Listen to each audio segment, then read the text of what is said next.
11 নম্বর প্রশ্ন বলতেছে যেটা কুমিল্লা বোর্ড 2015 সালে আসছে। তাহলে এটা ত্রিভুজ এ বি সি ত্রিভুজ দিছে। এ বি সি ত্রিভুজে এটা কি সমকোণ, এটা কি সমকোণ, সমকোণ হইলে এটা কিন্তু অতিভুজ। আর থিটা কোণ এটা যদি দিছে এটা কি হবে, এটা হবে লম্ব আর এটা হবে ভূমি। তাহলে এখানে লম্ব দেওয়া আছে 1, ভূমি দেওয়া আছে 1, কিন্তু অতিভুজটা নাই, কি নাই, অতিভুজ দেয়। তাই আমার কাজ হচ্ছে প্রথমে অতিভুজটা বের করা। তো অতিভুজ কেমন বের করে, পিথাগোরাস উপপাদ্যের সাহায্যে। তাহলে পিথাগোরাসের উপপাদ্যের সাহায্যে, পিথাগোরাসের ঠিক আছে উপপাদ্য অনুসারে অতিভুজ স্কয়ার, এখানে অতিভুজ কোনটা, বিসি স্কয়ার।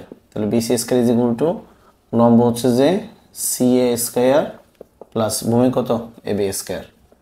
এখন সি এর মান হচ্ছে 1 আর এবি মান কত 1 স্কয়ার স্কয়ার কত, এখানে 2 হয়, কিন্তু আমার লাগে বিসির মান, বিসির মান কত √2। এখানে স্কয়ারটা বেশি √2 হয়ে গেল, কিন্তু আমার প্রশ্ন তো এটা চাই না, আমরা চাইছি কি cos θ। সুতরাং cos θ, সুতরাং cos θ, তো এটা মান কত √2।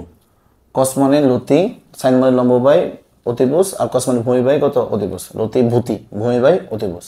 তো ভূমি কত, এখানে এখানে ভূমি হচ্ছে যে এবি আর অতিভুজ কত বিসি, আর ভূমি মান কত 1, বিসি মান কত √2। তাহলে 1/√2 তো আছে কোথায়, খ নম্বরে। তাহলে আনসার কত, কত নম্বর, খ নম্বর। ঠিক আছে।